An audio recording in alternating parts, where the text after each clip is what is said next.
Aboriginal and Torres Strait Islander people should be aware that this series may contain images, voices, or names of deceased persons.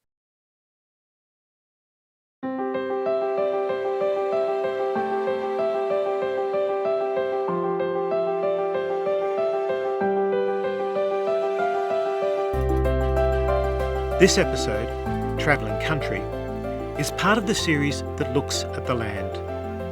It focuses on Burke and Wills' tragic journey across the Australian continent.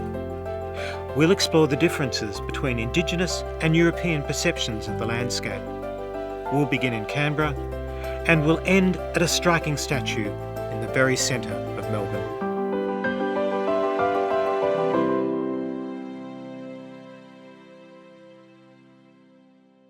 I'm here today in the single most important gallery of the National Museum of Australia. These amazing spaces capture the experience of the first Australians, Aboriginal and Torres Strait Islander peoples. We're surrounded by sculptures and images that welcome us onto country, Ngunnawal land. And I'm here today to try to imagine this country through Indigenous eyes. In another part of the gallery, we will find one of the largest pictures of the Great Sandy Desert ever to be painted. It's a remarkable collaboration between 19 traditional owners, capturing the form and the spirit of the land. It's beautiful, isn't it? This canvas just explodes with light and colour, but it's also a kind of map. Like so much Aboriginal art, Negara 1 offers an aerial view of the landscape. That great black line signifies the canning stock route. Spiralling circles reveal the location of waterholes, and you can even see the paths of where animals walk. You can sense the presence of ancestral beings that carved out every feature of this landscape. This canvas is encoded with knowledge, the knowledge Aboriginal people acquired over countless millennia. And yet it also serves a very contemporary purpose. Negara 1 demonstrates Walmatjarri and Wonkajunga's people enduring attachment to this country. And it was part of a successful land rights claim in 2007. Art like this was both cultural and political. It affirms an ancient connection to country and asserts an urgent sense of sovereignty. You might compare that way of seeing the landscape with this one. I'm in a special repository of the National Museum, and this map, dated 1861, charts the route of the Victorian exploring expedition. That expedition crossed the continent from south to north, 3,250 kilometres, all the way from Melbourne to the Gulf of Carpentaria. Now, that Aboriginal knowledge of the Great Sandy Desert was vast, but it was intimate. In walking and singing the land, Indigenous people tended every corner of their country. These straight lines that cut across the landscape, they're very different, aren't they? Crossing the continent was a search for new sites for settlement. European men and their cattle would occupy what they liked to call the empty heart of Australia. And mapping the land like this, well, that was actually a way of possessing it. It subjected those curving contours of the landscape to a colourless geometry, a very Western sense of order. Most important of all, you note the way that the explorers name each place as they discover it. Even though those places had been named, they'd been explored, they had been mapped by Aboriginal people long, long before them. Negara 2 served a political purpose, sure, but so too does this ostensibly scientific document. Maps subverted and they displaced older understandings of the land. They were part of the process of colonisation. And renaming country after English kings and queens rendered the sovereign people of this land invisible, or rather, it tried to. Both Negara 1 and the Victorian Exploring Expeditions map are priceless historical documents. Imbued with deep cultural significance, they number amongst the many treasures of the National Museum of Australia. Both objects convey separate and distinct views of the land, and yet they are engaged in a kind of conversation, a dialogue, if you like, between Indigenous peoples and European invaders. Europeans spoke of land as if it were a kind of commodity, something you could possess, trade, place a simple monetary value on. The Aboriginal understanding is very different. Walmatjarri and Wonkajunga didn't own the land owned them. They were and are a living part of it. In this episode, we retrace the steps of the Victorian Explorers Expedition. Led by Robert O'Hara Burke and William John Wills, it remains one of the most tragic and one of the most compelling narratives of Australia's white colonial history. Both of those men died in that attempt to cross the continent, and those deaths elevated them to a kind of legendary status. But the story of Burke and Wills is much, much bigger than that. It too is about ways of viewing the landscape, Indigenous and outsider understandings of the country. And to take up that story, we go to where the Victorian Explorers Expedition began, the city of Melbourne. Here the two explorers look out over the city. Burke, the standing figure, looks like he's plotting a route through the tram tracks.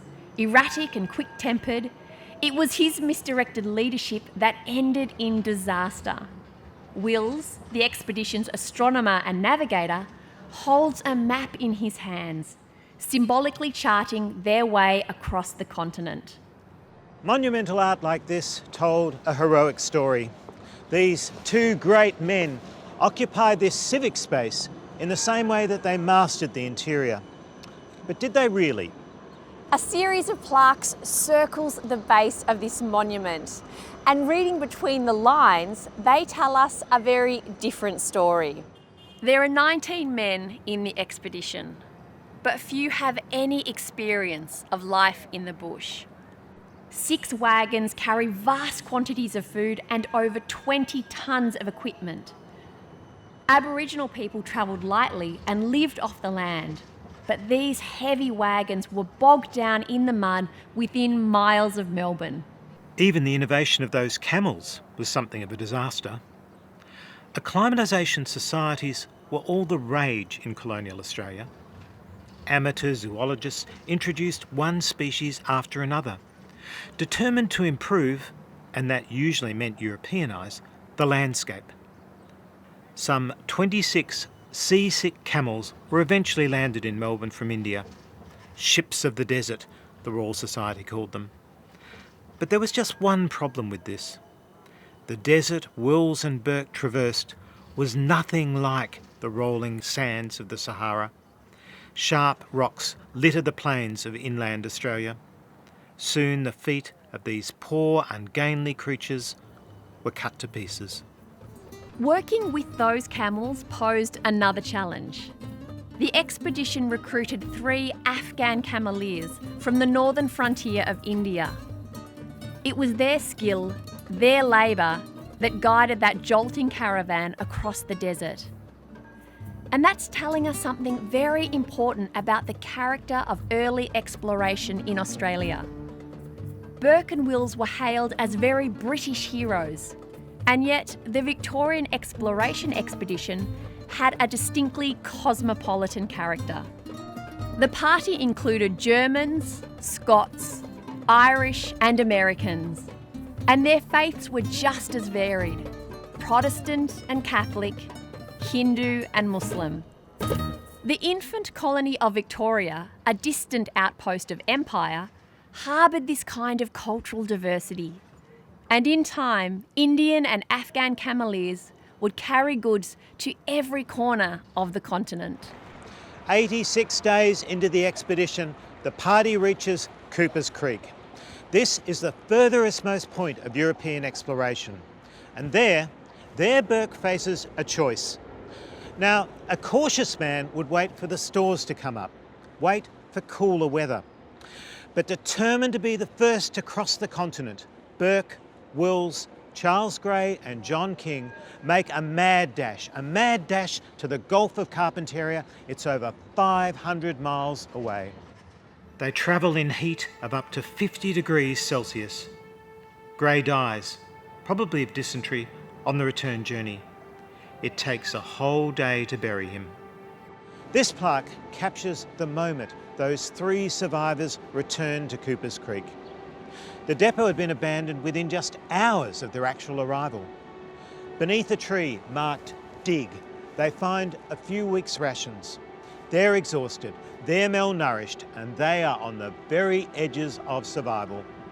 This same scene is captured in one of the many paintings that came to memorialise the expedition. It cost £1,000 and was the largest and most expensive painting ever to be hung in the National Gallery. A magnificent canvas it might be, but it is very poor history. Cooper's Creek is seen here as an arid wasteland. The earth has been baked dry and the moon rises eerily over a parched and hostile land. In fact, this landscape looked nothing like this. In the April and May of 1861, this place was little short of an oasis. The creek had left a series of billabongs, a source of deep, reliable water that attracted bird and wildlife for miles around. Those waterholes were full of mud crabs and fish, what Aboriginal people would call bush tucker. Burke and Wills die partly of exhaustion and malnutrition, but they starve in a land of plenty, with food all around them. Who had the knowledge to survive in the bush? It was Aboriginal people. This is nardoo. It's a kind of native fern, and it was a part of the staple diet of the Yandawanda people. These rare specimens were gathered from Cooper's Creek by the same expedition sent to find the explorers. Each day, crawling on their hands and knees, Burke, Wills and King plucked a few billies of fern from the earth and ground the seed into flour. Anyone can grind nardoo, they assumed. Anyone can make a damper and bake it. But Aboriginal people don't just harvest nardoo, they sift it, they wash it, and they winnow it. And in doing so, they remove the thiaminase that's toxic in that raw plant. In the 19th century, we assumed that Burke and Wills died of malnutrition and exhaustion, but in fact, they probably poisoned themselves. It's the failure to learn from Aboriginal people that seals the fate of the explorers. Burke refused to let them anywhere near the camp, despite the gifts of fish and birds occasionally left for them. Most important of all, he misreads their knowledge of the land. So European arrogance, not Aboriginal neglect, claims the lives of the expedition's leaders. The final bas-relief shows King, the sole survivor, being rescued by a new exploration party led by Alfred Howard. Here we see Howard extend that Christian hand of friendship to a lonely man lost in the wilderness. But look at where King is sitting. He's in a so-called native shelter. And indeed, since Burke and Wills' death, he's been cared for by Aboriginal people. This image of solitude is at total odds with reality. Perhaps it says a great deal about 19th century Australia, that men who blundered unprepared into the outback, who broke every basic rule of survival, who refused the great kindness of Aboriginal people, and who starved and who poisoned themselves in a land of plenty, that they could be reimagined here as some kind of heroes. It says much about colonial Australians' failure to understand this country and the sheer temerity they had to claim that land as their own. And yet, this rather overstated statue isn't the only legacy that Burke and Wills have left us. In the midst of all this tragedy, there is something wonderful and something visionary. And we can find it just a stone's throw from here in one of Australia's oldest and most distinguished libraries. This is the Heritage Reading Room in the State Library of Victoria. And this is a collection of Ludwig Becker's watercolours. Becker was one of the naturalists seconded to join the Burke and Wills expedition. At 52, he's the oldest member of the party, and he was born and trained in Germany. Men like Becker, writing one learned paper after another, laid the foundations of scientific inquiry in the colonies. Becker doesn't cross the continent. In fact, he's left stranded in Menindee. But his achievement is so much more significant. Becker's watercolours and natural history drawings are a treasure, and they offer us a new way of seeing the landscape. Let's have a closer look at them. It's a watercolour, Indian ink on cream-coloured paper. It was completed 17 miles north of Lake Dorridu in February 1861.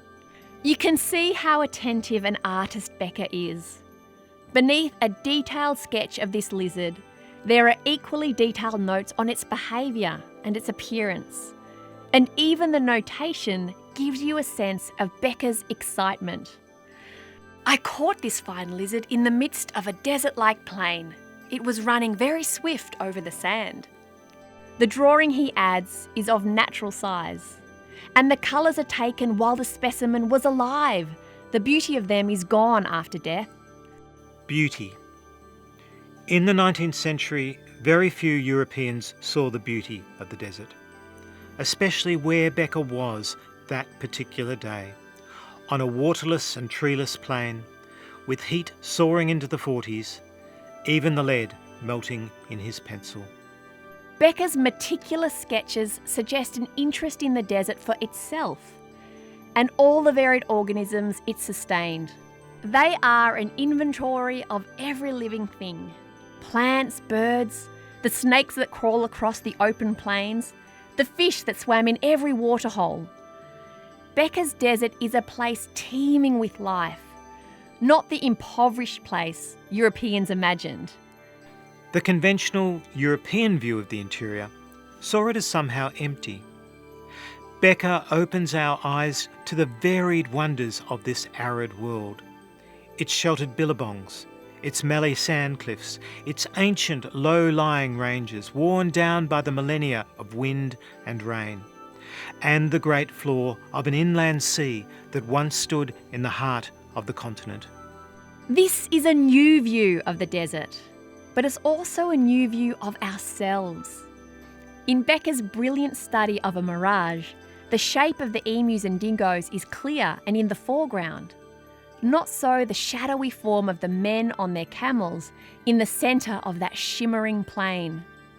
And perhaps that's a comment on the explorers' alienation from the land they had set out to conquer.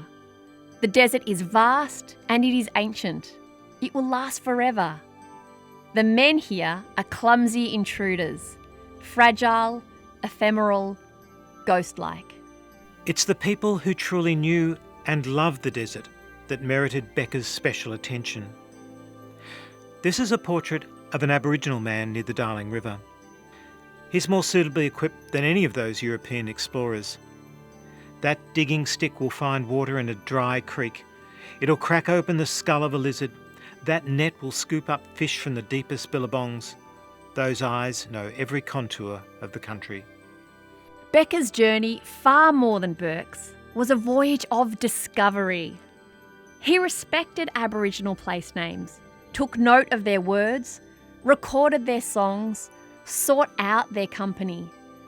And his paintings remind us of that same deep cosmology inscribed in the Nagara canvas. We thought this would be a nice image to end on. It's entitled Meteor Seen by Me on October 11 at the River Darling, 1860. In an age before science was divided up into hundreds of specialised fields, men like Becker practised what was called natural history. He was an astronomer, a botanist, a geologist, an artist, a mapmaker. He was a truly Renaissance man, and a man willing to learn from others. And just as the comet lights up the night sky, Becker's sketches and diaries illuminate the dark tragedy of the Burke and Wills expedition. They show us the marvel of the desert, not just its terrors. They remind us that the centre is not a ghastly emptiness, an obstacle to be crossed, but a place of breathtaking beauty. Becker, like Burke and Wills, was a victim of this ill-fated venture. He died, probably of scurvy and exhaustion, in a vain attempt to take supplies up to the explorers. Dr. Ludwig Becker is buried in an unmarked grave near the centre of Australia. And in the centre of the great town of Melbourne, we raise this monument to Burke and Wills instead, making heroes out of failure. In the 19th century, when this monument was built, most Europeans rejected Aboriginal understandings of this land. Most, but certainly not everyone.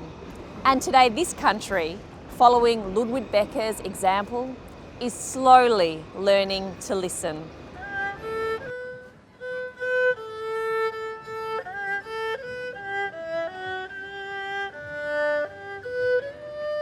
If you'd like to learn more about the issues we've raised in this episode, why not catch Susan Carland in conversation?